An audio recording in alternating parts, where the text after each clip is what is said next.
It's the same thing with our teams. We bring them on 1 year, 2, 3, 4, 5 years later, processes have changed, people have changed, leaders have changed, our competitors have changed, even our customers have changed. So what our responsibility is as an organization is to keep them up to date by not just hoping that they find the new information, by not hoping we're all singing from the same songbook or reading the same plays, by making sure and making a concentrated effort to reintroduce those new tools, those new processes in a cadence of regular, frequent communication and education throughout the organization so that no one gets misaligned. Good morning, HR. I'm Mike Coffey, president of Imperative, bulletproof background checks with fast and friendly service. And this is the podcast where I talk to business leaders about bringing people together to create value for shareholders, customers, and the community. Please follow, rate, and review Good Morning HR wherever you get your podcast. You can also find us on Facebook, Instagram, YouTube, or at goodmorninghr.com. At least in their rhetoric, many companies are shifting away from a shareholder-first way of approaching their business to a people-first approach. But what does that really mean in practice? Is it just recognition that the people in an organization are the biggest catalyst or obstacles to business success, which means shareholders benefit when you have the best people on your team and they're all producing at a high level? Or is there something else to this people-first trend? Joining me today is DeAdrian Dee Maddox. Dee is the CEO, Chief Excellence Officer at DMX Consulting. Dee has over 20 years of experience assisting businesses in achieving their objectives by putting people first. Dee is a consultant, trainer, sought-after public speaker, published author, and, most importantly, my friend. Welcome to Good Morning HR, Dee. Good morning. Thank you, Mike. I appreciate that. So you say people first, profits follow. What do you mean by that?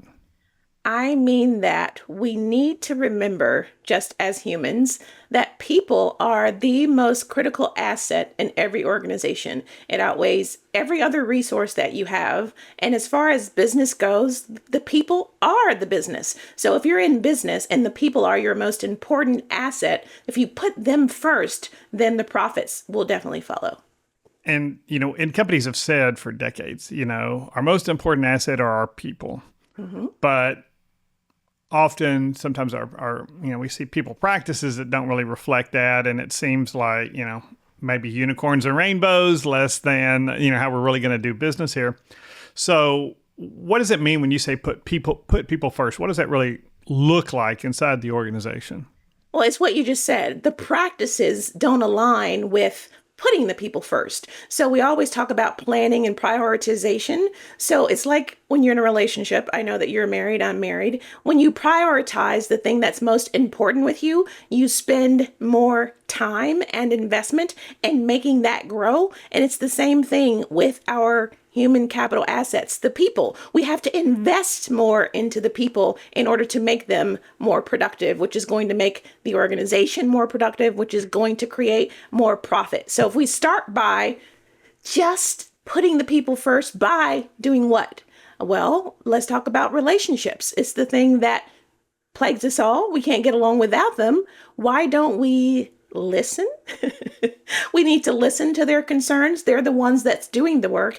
And more often than not, they're the ones that's going to be able to tell you how to improve the work. So the first factor in putting people first is active listening, hearing them, hearing their concerns, hearing their objections, because oftentimes we put processes and procedures into place that don't work for the business and it doesn't work for the people. And we go, no, that's the new rule. We're doing it anyway. Not okay. Well, and sometimes, and you've been around as long, not almost as long as I have, and people, that's one of the big hits that HR gets very often, right? HR is the police. We're gonna tell people what they can and can't do all day, and we're gonna make sure we enforce this policy, even where it doesn't often make sense. And so, definitely, I think that's right. But let's talk about the bigger business case. So, when we say people first, there's a risk. And I think sometimes when employees hear that, or certainly, some business consultant type pundits out there that write, they suggest that people first means that you're going to put taking care of people ahead of the business objectives. And I always argue that no, just taking care of the people is necessary or is sufficient. Well, it's necessary and a big part of being sufficient to get the business objectives done. And so my goal is still to do these things, whatever our mission is as an organization. If we're a for-profit business, it's to make a profit, return profit back to our shareholders and all that. If it's not for profit, it's to serve our community or this specific population in a certain way. Those are our objectives. That's still where we want to go. But it's going to be a lot harder to get there if we're not treating our people with, respect, if we're not investing in them, those kind of things. How do you balance those two things? The balance begins with the alignment. Like once you know that you have the right person, for years, HR has so many sayings, the right person in the right seat at the right time. We spend an inordinate amount of time recruiting and attracting the talent. But what do you do once you get them? It's like with anything else that you acquire, you have to take care of it. And part of that is making sure it aligns with what you actually intended for it to do. And that alignment begins with understanding. So in addition to hearing what their concerns are, understanding is the second factor. Understanding how the individual needs align with the organizational needs. So I'm not suggesting that we throw it out of the window and say, oh, people, and ignore the organization. And to your point, if it's community-based nonprofit, if it's mission-focused, there's still people involved. If it's for-profit, then there's still objectives and goals that we need to accomplish. So understanding the needs and how they align and making sure that they do comes with the hearing and that little crazy word we love to talk about, communication. So where do you see companies really get this wrong? I mean, I can certainly see, small organizations that don't have a lot of people practices and experience in that. We work with a lot of entrepreneurial organizations. A lot of my friends are small business owners and entrepreneurs. And sometimes because they've grown those organizations, out of their back pocket, basically, they don't have the experience in leading and managing people. But larger organizations, medium-sized and larger businesses, where do you see them making mistakes in how they're, like you say, balancing or, let's say leveraging their people to get the most out of their people and so that they can move forward in the organization? The more the organization grows, it's kind of like a baby gorilla. It's cute when you're spoon feeding it, and the bigger it gets, the hungrier it gets. Well, the same thing with organizations. You have more people to take care of, and so you start focusing on the processes to get that done in the most efficient way, but the more effective way would be to include them as you grow in those processes. So the larger organizations go into investing software and systems and protocol and procedures, and every one of those P's, the people, are going further and further down. So the bigger the system gets, the less the focus goes on the people, and that's when things start getting lost. I recently read an article on how Starbucks has gone wrong. The little cute experience that they used to have, the smell of fresh roasted coffee, has been replaced with processes that make the operations more efficient. Now they have pre-packaged coffee. It has no scent, so you walk in, you're not smelling fresh coffee grounds. But is it more effective in terms of delivery and logistics and operations and packaging? Yes, but is it the thing that originally drew people to that fresh smell, like your kitchen coffee, that brew? You're getting away from the people the more you enlist and enhance the processes that are designed for efficiency for the operations, which may not align with what makes the people, i.e. the customers, happy. Yeah, I think that Starbucks is a really good example. I just listened to, I think it's a 2.5 hour interview with Howard Schultz, who founded Starbucks. He exited the company, came back as their CEO, left again, and they brought it in. And every time another set of leadership came in, they tried to throw all these efficiencies in that killed a big part of the culture, both from the employee side, but also from the the customer side, that idea that you walk into a Starbucks and you've got a unique kind of experience. And now you order on, he really hates the app. You order on your app and you order your coffee and you walk in, pick it up, never say hello to anybody. And you don't have that sense of community that this is my local Starbucks, this is my local thing, this is just a place I'm going to get coffee.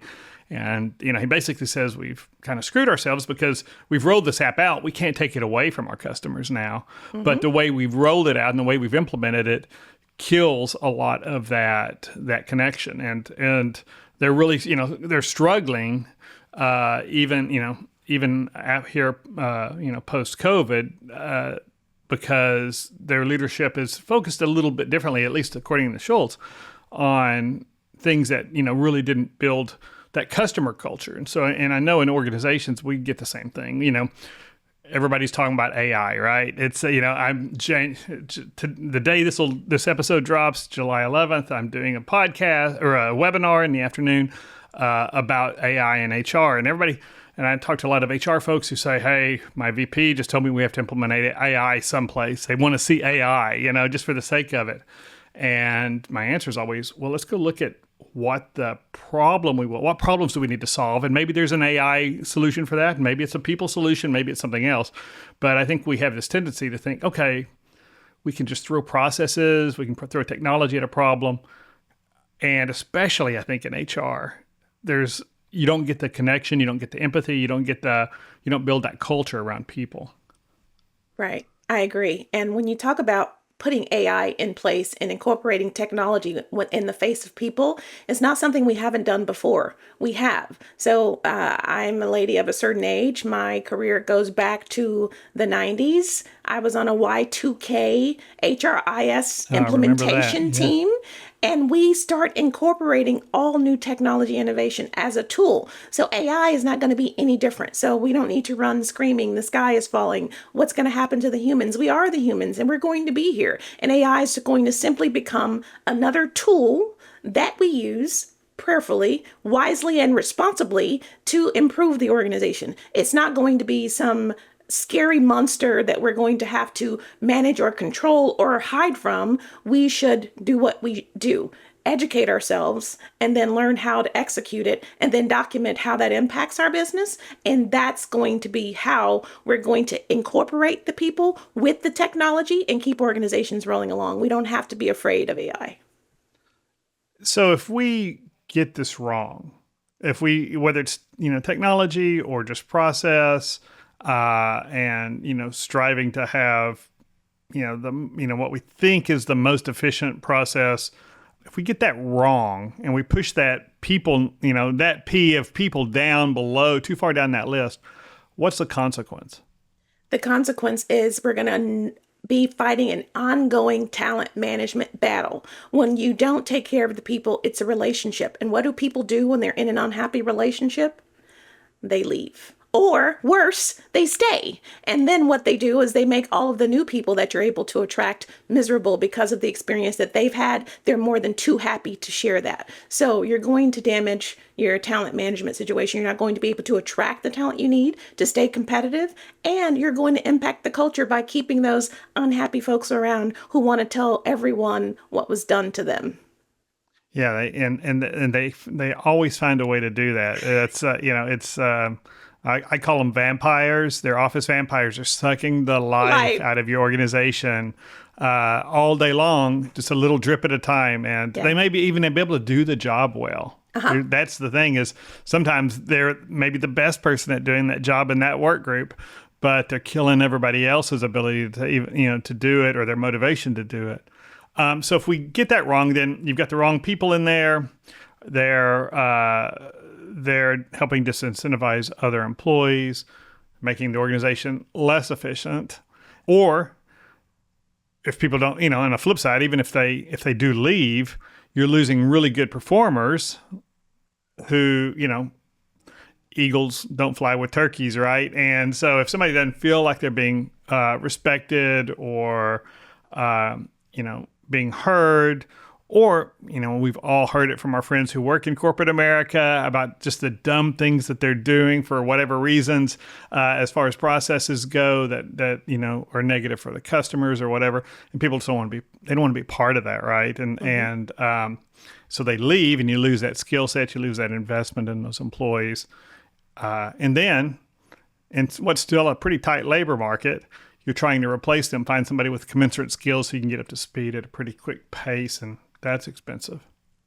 It is. And one of the things that I don't know how familiar people are with the new term that we're saying, we're retooling or reboarding. So you bring these hypos, they're there, and you have that little, I love the term you used, office vampire. I'm so stealing that. So you have the office vampire, but they're the smart ones who can fortify themselves. They took the job because they really do want to be there. They really are good at what they do. You can help them ward off that by constantly pouring into them and rebooting and retooling and giving them an opportunity and a chance to create their own experience. Because if you don't create the culture, people will bring it with them. And you don't want all these different cultures, the office vampire and the newbie. You want to consistently feed into your high performing individuals. And hopefully you want to do some sort of succession, or you don't want to just have like one VIP. You don't want to have one most valuable player. You want to allow those most valuable players to get into the game and to develop others as a form of not putting it all on the leaders or the managers, but allowing the peers, because we're communal people. And other than the vampires, how do you get to ward off that group of people who rally together and say, you know what, we're not going to fall prey to that. We're going to stay positive. We're going to keep communication open. We're going to have one-on-ones. We're going to have team meetings. We're going to talk about all things good and bad. And we're going to celebrate things large and small. You're just doing all of these things that really feed the people. And that's the nurturing growth part. So it's another factor in keeping the humans first, nurturing that growth and that development within those people, which help ward off the vampires, which helps keep the high performing, high potential, most valuable players. And then you're starting to groom other valuable players. So you don't just have a bench strength of one. These organizations are then to allow the good things to multiply and to spread like wildfire and ward off those office vampires. And let's take a quick break. Good Morning HR is brought to you by Imperative, bulletproof background checks with fast and friendly service. If you're an HRCI or H.U.M.A.N certified professional, this episode of Good Morning HR has been pre-approved for 1/2 hour of recertification credit. To obtain the recertification information, visit goodmorninghr.com and click on Recert Credits. Then select episode 156 and enter the keyword Maddox. That's MADDOX. This episode will drop early on Thursday morning, July 11th. So, if you're listening to this on your drive to work, there's still time to register for this afternoon's webinar, The Ethical and Practical Considerations on the Use of AI in Human Resources. We'll talk about the history of artificial intelligence, the ways we use it every day without realizing it, and how generative AI can bring value and risk to the organization. I'll even introduce you to the deepfake Mike Coffey. We'll also consider ethical issues employers face as they implement AI. This free webinar is pre-approved for an hour of recertification credit from both HRCI and H.U.M.A.N, and you can register for the live webinar or, starting tomorrow, July 12th, watch the recording, also for credit, at imperativeinfo.com/webinars. And now back to my conversation with Dee Maddox. So you use two terms there, reboarding and retooling. Let's tackle reboarding. What do you mean by that? So onboarding is what we talk about. What do you do when you get them? Everything else that we have, there's some type of maintenance or upgrade or addition or amendment or add-on that you do to keep it functioning properly. It's the same thing with our teams. We bring them on 1 year, 2, 3, 4, 5 years later. Processes have changed, people have changed, leaders have changed, our competitors have changed, even our customers have changed. So what our responsibility is as an organization is to keep them up to date by not just hoping that they find the new information, by not hoping we're all singing from the same songbook or reading the same plays, by making sure and making a concentrated effort to reintroduce those new tools, those new processes in a cadence of regular, frequent communication and education throughout the organization so that no one gets misaligned with, oh, well, you know what? We used to. Oh, yeah, we stopped doing that years ago. Well, how did you know? Oh, my manager told me. You don't leave it to chance. You take a concentrated approach to making sure that everyone gets updated, just like Apple. When they find out there's a bug, what do you get? You get a notification. Hey, we discovered there's a problem. And what we'd like to do is give you this in order to fix it. We should do the same thing in the organizations with our people. We have to manage and nurture their growth, educate them as the organization changes, as our competition changes, as the customer changes. Make sure, and not in a happenstance way, very intentional, scheduled, required training and retooling to make sure that they stay abreast of how the organization is changing. And I think a lot of that, I think frontline managers get so busy because often they've got operational responsibilities. They've got to do some work too. They're not, it would be amazing if we could have managers who really spent 60% of their time really managing people. But in many organizations, that's just not the case. And so they kind of assume, because I know it, my team is going to know this through, osmosis or something. They're just going to pick it up because it's in the air. I've got a friend who owns a pretty large firm, and he talks often. He gets real frustrated. How can they work here and not know this? And I'm like, well, what did you ever do to train them or tell them that this is the way? Well, we've done it this way for years. Well, that person, if they're not physically doing that job every day, they may not know that. And you assume that, I think the broader your scope is as a leader in the organization, the more you assume, if you're not paying attention, that the people below you pick that up. And I think that's a real, I think it's a structural issue in the organization, because you've got to make sure that all your frontline managers have the right information, but then you need processes where they can share that information down to their team. And like you say, that may be, regular training. I think one-to-ones, exactly.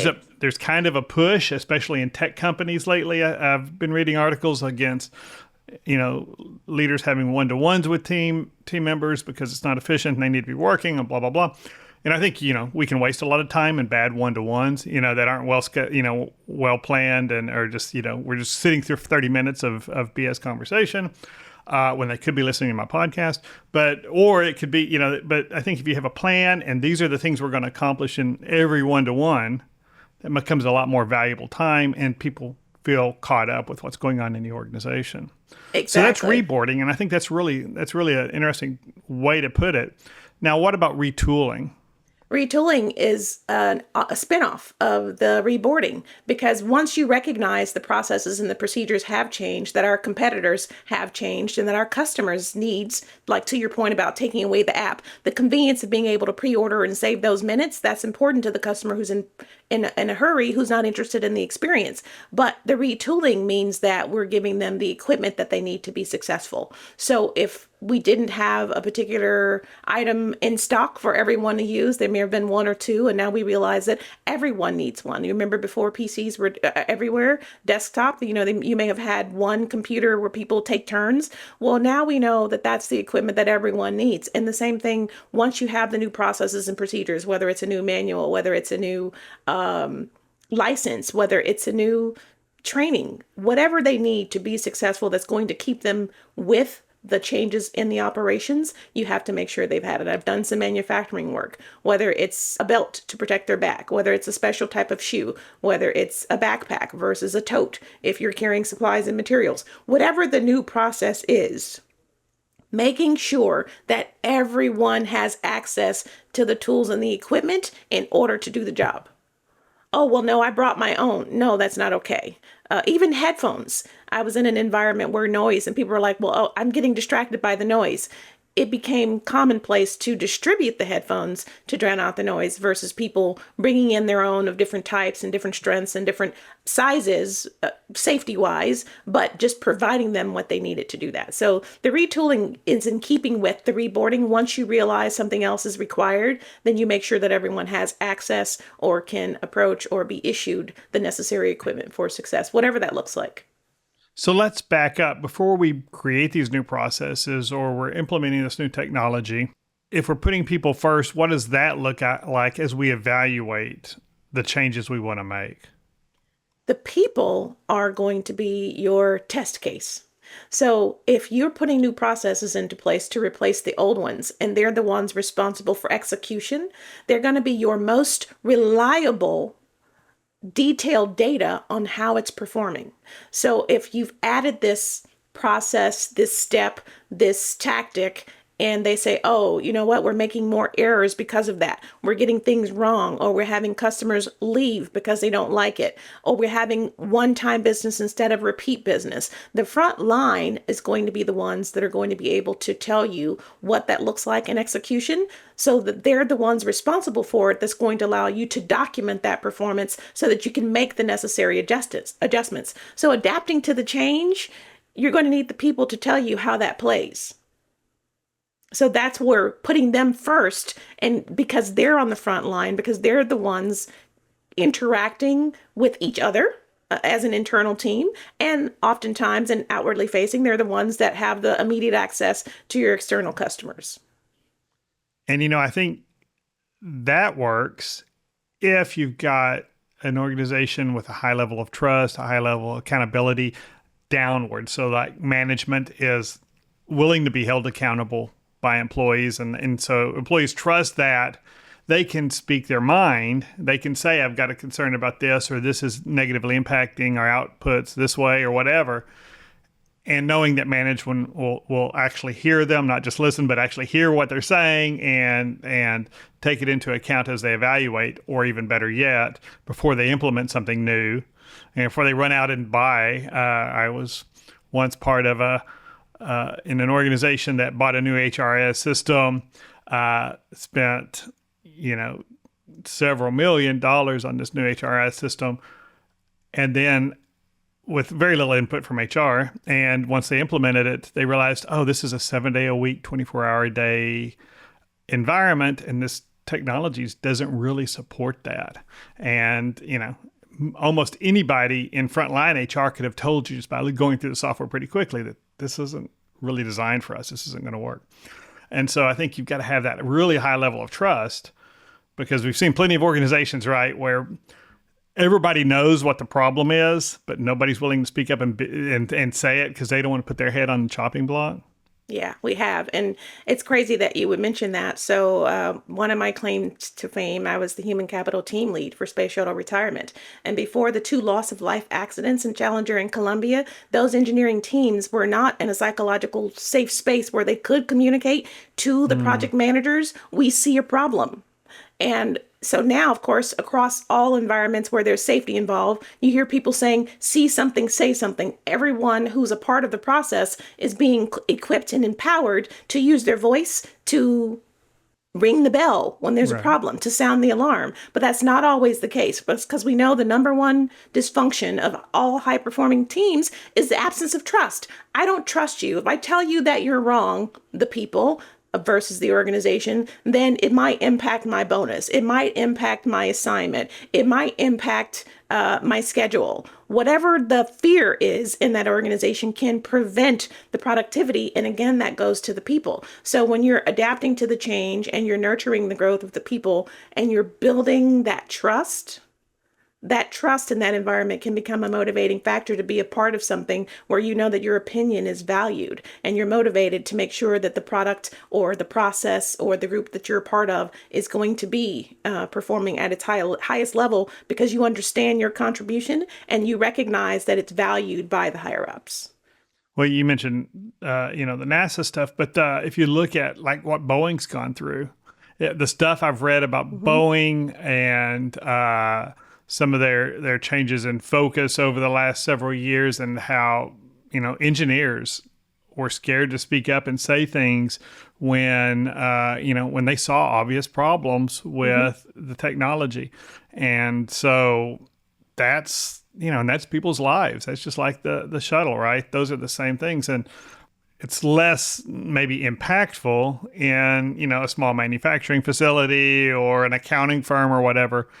But it could be, on scale, just as impactful to the organization if employees see something that's not right, but they're not willing to say something. Yeah, it's the same thing with like data breaches Oh, or sure. medicine or any of the things that involve a person on the front end. If you real, oh, you know what we're going to do? We're going to take copies of this personally identifiable information, Mr. Background Check. Hmm. We're going to take copies of these, but how are we destroying them? How are we protecting our customers who trust us with this information? So it doesn't have to be, to your point, space transportation or airplanes. Any environment where you have a process in place where your frontline individuals are responsible for executing it, you want to make sure that if there's an opportunity to improve that process, if there's an opportunity to discontinue. So we talk about start, stop, and continue. Maybe we shouldn't do this anymore. A lot of new processes and procedures came out of the global pandemic. Many operations are struggling now with which ones they should keep because they worked so successfully for the 2 year span, right? But who knows that the best? So things that we had to do face to face, we started doing them virtually, we started doing them over the phone, but you were losing that personal contact, that relationship because of a different method of delivery.